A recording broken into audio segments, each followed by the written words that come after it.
প্রিয় দর্শক, আসসালামু আলাইকুম ওয়া রাহমাতুল্লাহি ওয়া বারাকাতুহু। সবাই কেমন আছেন? আশা করি অনেক ভালো আছেন।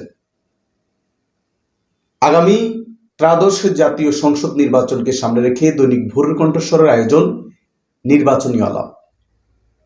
আর সেই নির্বাচনী আলাপকে ঘিরে আজকে আমাদের সাথে উপস্থিত রয়েছেন লক্ষ্মীপুর সদর উপজেলা পশ্চিম বিএনপির সাবেক যুগ্ম সাধারণ সম্পাদক এবং ১৬ নং শাকসর ইউনিয়ন বিএনপির সাবেক সাধারণ সম্পাদক জনাব মোহাম্মদ সোহাইব হোসেন মামুন আমাদের সাথে উপস্থিত রয়েছেন। আজকে আমরা কথা বলবো ওনার সাথে যে নির্বাচনীয় হালচাল, বর্তমান দেশের পরিস্থিতি নিয়ে। জি, আসসালামু আলাইকুম ওয়া রাহমাতুল্লাহি ওয়া বারাকাতুহু। কেমন আছেন আপনি? ওয়ালাইকুম আসসালাম রহমতুল্লাহ ওবরাকাত। আমরা আগে জানতে চাইবো আপনার কাছে আপনার পরিচয়টুকু যদি দিতেন আমাদের দর্শকদের কাছে। আমি মোহাম্মদ সোহাইব হোসেন মামুন, সদর থানা পশ্চিম বিএনপির সাবেক যুগ্ম সাধারণ সম্পাদক, ইউনিয়ন বিএনপির সাবেক সাধারণ সম্পাদক। জি, আপনাকে ধন্যবাদ। আপনার খুবই সুন্দরভাবে আমরা তো আপনার পরিচয় দিয়েছি, আপনি আপনার মুখ থেকে খুবই সুন্দরভাবে আপনার পরিচয়টি দিয়েছেন, এজন্য আপনাকে অসংখ্য ধন্যবাদ। তো দর্শক, আমরা চলে যাচ্ছি আমাদের আজকের মূল যে আলোচনায়, আমাদের 13তম জাতীয় সংসদ নির্বাচনের যে আলোচনা, সেটি নিয়ে আমরা এখন কথা বলবো আমাদের প্রিয় সোহাইব হোসেন মামুন ভাইয়ের সাথে। আপনাকে আমরা যদি প্রথমে জিজ্ঞেস করি যে ত্রায়োদশ যে জাতীয় সংসদ নির্বাচন বাংলাদেশের গণতন্ত্রের জন্য কতটা গুরুত্বপূর্ণ বলে আপনি মনে করেন? দেখুন, দীর্ঘ 17 বছর এই বাংলাদেশের মানুষ গণতান্ত্রিক প্রক্রিয়া কোনো নির্বাচন দেখে নাই। দিনের ভোট রাতে হয়ে গেছে, রাতের ভোট দিনে হয়ে গেছে, সেই 17 বছরের ইতিহাস। এখন যে 13তম নির্বাচনটা আসছে, সেই 13তম নির্বাচনটা একটি গুরুত্বপূর্ণ নির্বাচন, এটা গণতান্ত্রিক প্রক্রিয়ার নির্বাচন। সেই নির্বাচনে দেশের জনগণ, মানুষের প্রত্যাশা একটা সুন্দর নিরপেক্ষ গণতান্ত্রিক উপায়ে একটা নির্বাচন হবে। সেই নির্বাচনে আমাদের ভোটার অধিকার আমরা যেন সুন্দরভাবে প্রয়োগ করতে পারি, আমাদের নেতৃত্ব আমরা সৃষ্টি করতে পারি, নেতা সৃষ্টি করতে পারি, এটা সকল দলেরই চাওয়া পাওয়া এবং আশা আমি মনে করি। জি, ধন্যবাদ আপনাকে। আপনি খুবই সুন্দরভাবে আমাদেরকে 13তম জাতীয় সংসদ নির্বাচনের বাংলাদেশের গণতন্ত্রের জন্য কতটা গুরুত্বপূর্ণ সেটি আমাদেরকে সুন্দরভাবে বুঝিয়েছেন। প্রিয় দর্শক, আপনারা কমেন্ট বক্সে জানিয়ে যাবেন যদি আপনাদের কোনো মন্তব্য থাকে। আমরা এখন দ্বিতীয় প্রশ্নে চলে যাই যে সুষ্ঠু ও নিরপেক্ষ নির্বাচন নিশ্চিত করতে কোন বিষয়গুলো সবচেয়ে জরুরি বলে আপনি মনে করেন? সুষ্ঠু ও নিরপেক্ষ নির্বাচনের বিষয়ে আজকে যারা নির্বাচনমুখী দল, গণতান্ত্রিক প্রক্রিয়ার দল, তাদের সদিচ্ছাটা হলো মূল পয়েন্ট। কারণ তারা যদি মনে করে যে আমরা আমাদের অবস্থান থেকে আমরা সুন্দরভাবে নির্বাচন করে যাব, জয় পরাজয় হলো ভিন্ন বিষয়। দেশের মানুষ চাইলে আমরা এমপি হব, মন্ত্রী হবে, আমাদেরকে সংসদে পাঠাবে। আর যদি ওরা মারামারি করে, কাটাকাটি করে, তাহলে তো এটা নিরপেক্ষ নির্বাচন নয়, এটা আরেকটা প্রহসনমূলক নির্বাচন হবে। সুতরাং জনগণের প্রত্যাশা সুন্দর একটা নিরপেক্ষ নির্বাচন হোক, তার মধ্যে দিয়ে তাদের নেতা সৃষ্টি হবে, তারা সংসদে যাবে, আইন প্রণয়ন করবে, দেশের জন্য কাজ করবে। জি, ধন্যবাদ আপনাকে। আমাদের আরেকটি প্রশ্ন আপনার কাছে, লক্ষ্মীপুর সদর উপজেলার জনগণ এই নির্বাচনে কি ধরনের পরিবর্তন আশা করছে বলে আপনি মনে করেন? লক্ষ্মীপুর, আমি আমার জায়গা থেকে বলবো, লক্ষ্মীপুরের যে 4টা আসন আমাদের, সে আসনে বাংলাদেশ জাতীয়তাবাদী দল বিএনপি দীর্ঘদিন আন্দোলন সংগ্রামের মাধ্যমে তাদের নেতৃত্বকে সঠিক জায়গায় ধরে রেখেছে এবং এই নির্বাচনের মধ্য দিয়ে আমাদের এই 4টা আসন ইনশাল্লাহ লক্ষ্মীপুরের জনগণ বাংলাদেশ জাতীয়তাবাদী দল বিএনপিকে উপহার দেবে। জি, ধন্যবাদ আপনাকে। আমাদের খুবই গুরুত্বপূর্ণ এই প্রশ্নটি ছিল। দর্শক, আপনারা জেনেছেন বিএনপি প্রতি মানুষের আস্থায় কিন্তু আস্তে আস্তে দিন দিন বেড়ে গিয়ে চলছে। তারই ধারাবাহিকতায় আমাদের আজকের অতিথির মুখ থেকে আমরা শুনেছি যে বাংলাদেশে যদি বিএনপি যদি ক্ষমতায় আসে, ওনাদের যে চিন্তাধারা, ওটা কিন্তু উনি আমাদেরকে ব্যক্ত করেছেন। আমরা এখন আমাদের অনুষ্ঠানের সর্বশেষ পর্যায়ে চলে এসেছি।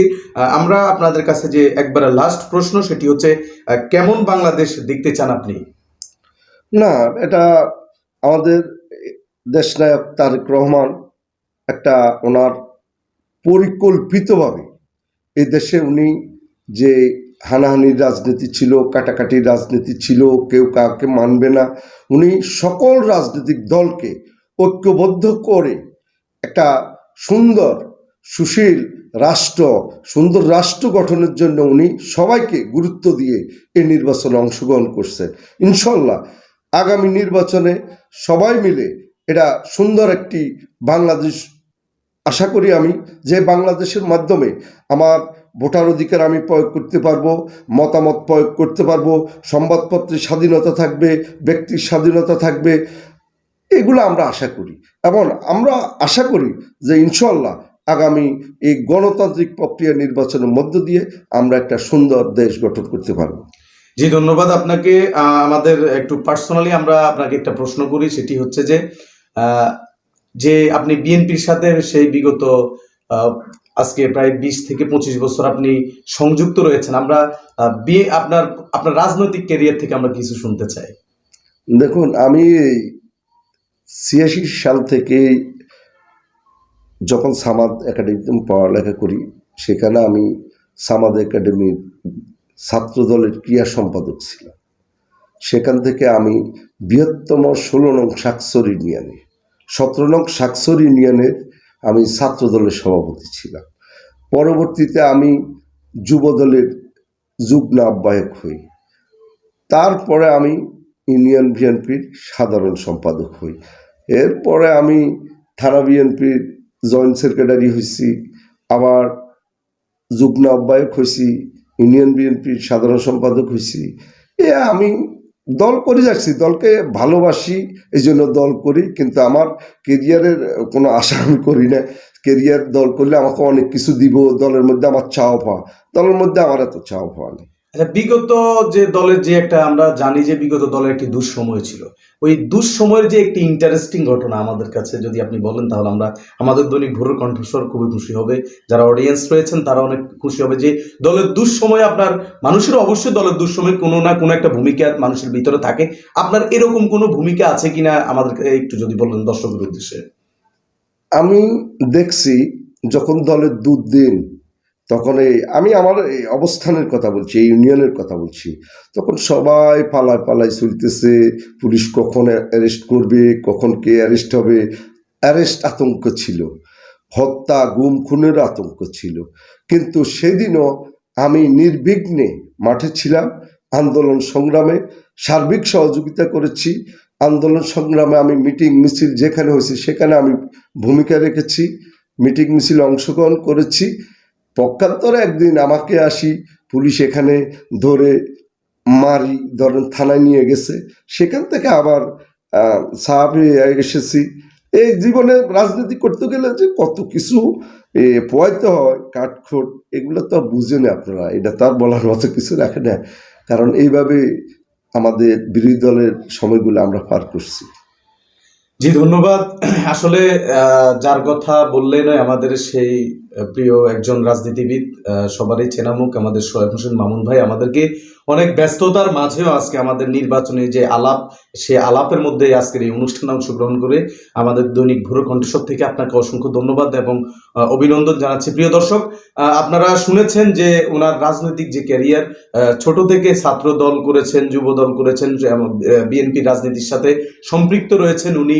দলের সুসময় থেকে শুরু করে দুঃসময় পর্যন্ত যত কিছু দেওয়া দরকার কিন্তু উনি, ওনার মুখ থেকে আপনারা শুনেছেন, বিএনপির জন্য ওনার অনেক ত্যাগ রয়েছেন। তো দর্শক, এরকম ত্যাগী মানুষকেই আমরা জানি যে সাধারণ জনগণ অনেক পছন্দ করে। তো আপনারা কমেন্ট বক্সে জানিয়ে যাবেন আজকে আমাদের যে সাক্ষাৎকারটি কেমন হয়েছে। সবাইকে আগামী যে ত্রয়োদশ জাতীয় সংসদ নির্বাচনকে সামনে রেখে অগ্রিম শুভেচ্ছা জানিয়ে আজকে থেকে আমরা বিদায় নিচ্ছি। সবাই সুস্থ থাকবেন, ভালো থাকবেন। আসসালামু আলাইকুম। আসসালামু আলাইকুম।